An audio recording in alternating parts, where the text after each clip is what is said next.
If you think branding starts with a logo, a color palette, or a Canva board, then this video might just save you a ton of time and money. If we haven't met yet, my name is Melissa. I run a brand design studio by day and a handmade product business by night. One of the things I hope to do here on this channel is to teach businesses more about how to think about branding. And so I thought before I jump into nuts and bolts of the brand design process, maybe I should start out with kind of an overview of exactly what branding is and isn't. So let's get started. First, let's talk about what branding is not. I hear a ton of businesses using the word brand, my brand this, my brand that, and more often than not, what they're talking about is probably their logo on something. But a brand is not your logo. It is also not your color palette or your other visual aesthetic. It's not a mascot. It's not your brand name. It's none of these things. All of these things are simply assets of your brand, but not the brand itself. The simplest way to define a brand is to explain it as your customer's perception of you. There's this godfather of branding named Marty Neumeier. He wrote a book called The Brand Gap. It really kind of put branding on the map as something businesses need to be concerned about. And he likes to say, a brand is not what you say it is, it's what they, your customers, say it is. He's also quoted as saying that a brand is a person's gut feeling about a business. A brand is an intangible thing. It's your customers' feelings about you. But when you have a strong brand, that becomes something your customers can believe in. And when your customers can believe in your company as a brand, that means they become very loyal because they start to see themselves in your organization. And that loyalty is like gold. That's what you're looking for, right? Because loyalty leads to long-term relationships with your customers, but also the bonus is it tends to lead towards decreased price sensitivity, which basically means you can probably charge more. Your customers will pay more for your service because they value you higher than another business doing the same thing. So if a brand is what your customers think of you, then what is branding? Well, branding is the process of deliberately and intentionally influencing what people think about your company. It's a deliberate set of actions to build an experience that reflects what you want to be known for.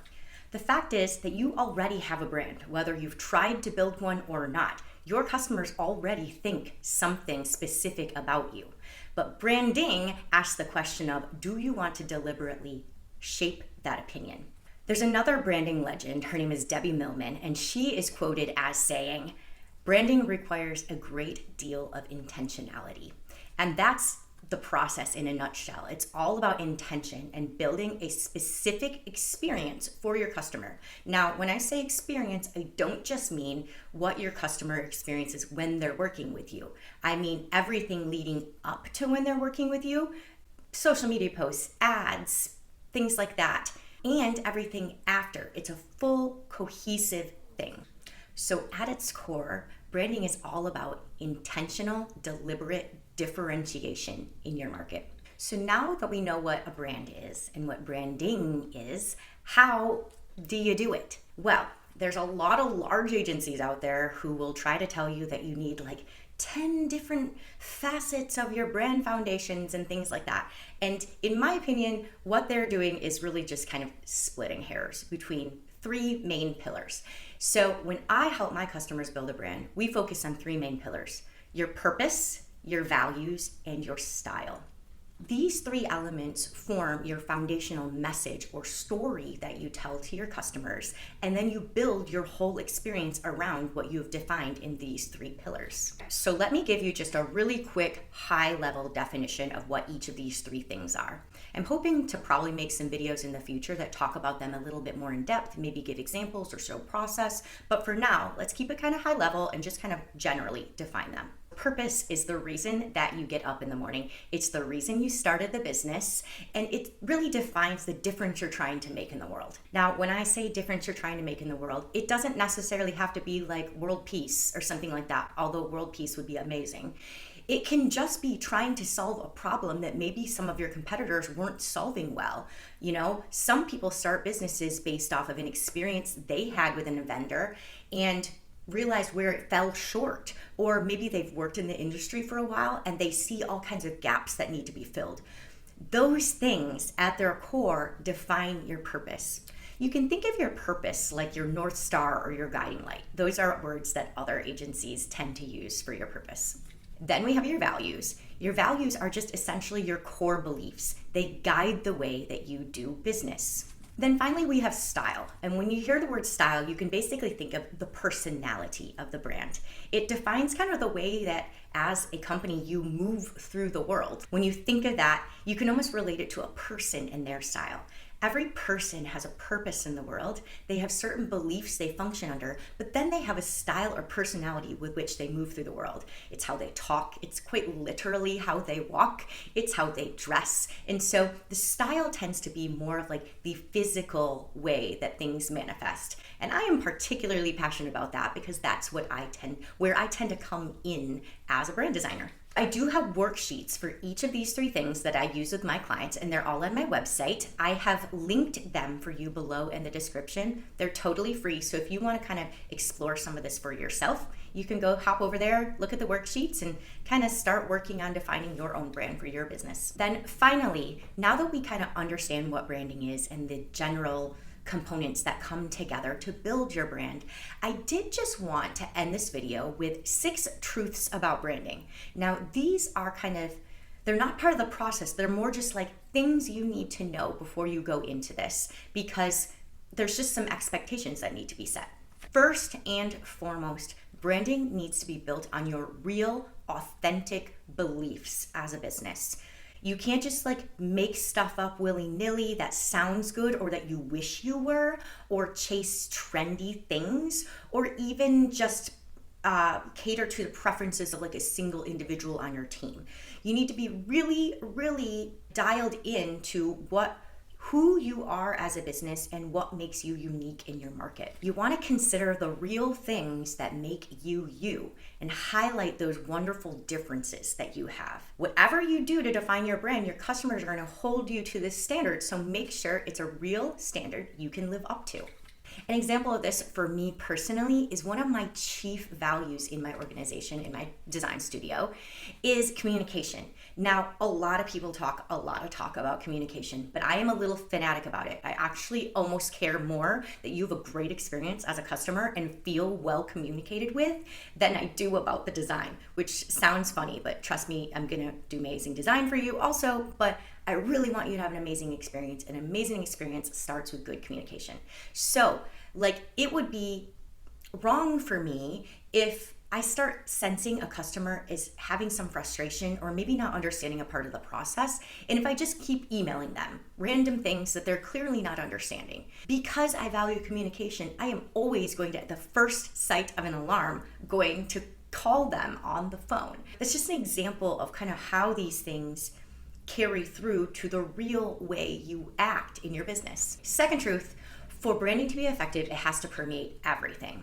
Much like the example I just told about communication, it has to be woven into every touch of the business. This means you probably need to say no to certain things, because there's going to be certain things, certain opportunities, certain trends in the market that just don't match with who you are as an organization. One of these things for myself is there's a lot of talk specifically in small design studios about productizing their service. I don't believe in that because I really hold this customer experience extremely high. So I always want to be giving people the thing they need. Might be built on a backbone of a process, but at the end of the day, if they need something slightly different than the last client I worked with, I want to be able to customize that process for them. Third truth, and this is kind of like a 1-2 punch after the second one. Since branding needs to permeate everything, it means it likely has to come from the top. Your top level leadership, ideally your founder and your owner, needs to be bought into the value of branding, but also they need to guide this process. Because as I said before, you're probably gonna have to say no to certain things, or maybe hold yourself to a higher standard on certain things.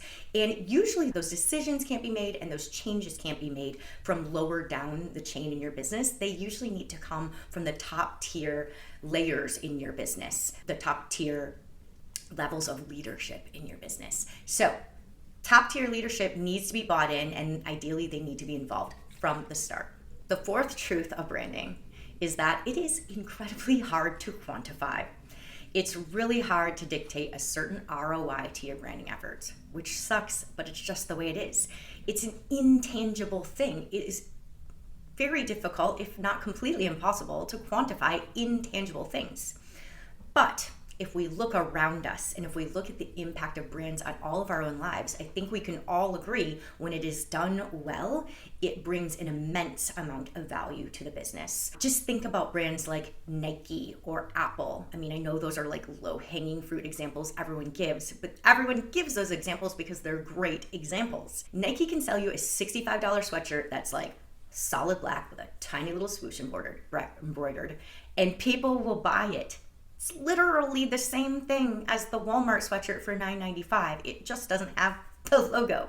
But because people buy into what Nike is doing, how they support athletes and want to champion this culture of like hard work and pushing yourselves, people love to wear that brand. So I think we can all agree that when it's done well, branding does bring immense value to your organization. I gave examples of very large companies, but I think if you think about it, you can probably think about smaller businesses in your life that you have the same type of allegiance to, whether it's a taco shop down the street with the best burrito ever, or like for me, I have like certain local makers that I love and I will support almost anything they do. It's not only big brands, small brands with strong brands also get incredible value from going through this branding process and building a strong brand over time. Fifth truth, if you can believe it, branding is not for everyone. As much as I am very much a brand advocate in my life, there are businesses that make no sense to worry about branding. And those are going to be businesses that are just commodities. So they only compete on price. Their service is identical to every other service out there. You can think a little bit about maybe like plumbers, electricians, things like that. Now, I'm not saying a plumber and electrician can't build a brand, but when you think about it, there's not very many who've really worked very hard to do so because they all kind of do the same thing. Then the other business that makes no sense to build a brand is the people who literally don't want to put in the work. They don't see the value. They don't want to actually hold themselves to a certain standard and work on maintaining that standard in the marketplace. If that's you, don't even try to do this. It'll be a waste of your time, energy, and money. And then finally, branding is a long game. It is never done. Your brand, your organization, your business, it is always evolving. And you will have to continue to realign the brand with your organization as it grows and evolves. For most businesses, this doesn't look like radical shifts. It just looks like small tweaks along the way. It looks like every few years revisiting those brand tenets, those brand pillars, making sure they're still absolutely accurate, making sure you haven't shifted your view slightly, especially with technology changing so much and just business just evolving at a rapid pace right now. Things happen in just the business world that start to impact how you run your business and what you value in your business. A wonderful example is AI. What is your stance on AI? Are you wholeheartedly like leading the way, embracing it? Are you trepidatiously embracing it? Are you slightly pushing back and wanting to stay as human as possible within this, new landscape of AI? All of those things you need to kind of be continually reflecting on. And from time to time, it requires actual shifts in the business, whether it's shifts in policy, slight modifications to what you've defined as your brand values or your purpose. That's when like a rebrand or a brand recalibration comes in. Every few years, sometimes you need to make some tweaks. I've been working in the branding world for like 20 years now, and it didn't used to be that you needed to make these changes as quickly as you now do. It used to be you could, go through a branding phase and it'd kind of stick with you for like 10 years or so. But I am seeing businesses rebrand much faster, anywhere from 2 to 5 years. I'm seeing happen pretty often, especially for fast moving businesses like in the tech sector, startups, SaaS companies, things like that. You'll notice they don't stay with like a same look and feel. They're always slightly tweaking and evolving their messaging and their product. So that's just something to know. This is not a you do it, it's done thing. You might do it and it might be done for 6 months or a year, but you've kind of always got to be maintaining it. But again, You get immense value from this in terms of your loyal customers and people choosing you because you have a very defined differentiation in the market. So there you have it. That's branding in a nutshell. I'd love to hear if you learned anything new in this video, if it's inspired you to make any change in your business or to work on your brand more. I'd love to hear those things in the comments. I'm still a pretty new, small channel, so those things, like, not only do I love them as a person and I read every single one and will respond to every single one, but also because I'm a brand new channel, YouTube loves to see those things, and so I very much appreciate them from an algorithmic perspective as well. If you like this content, if you want to hear more in the future, please subscribe. I would love that. And drop a like or a comment below. Until the next time.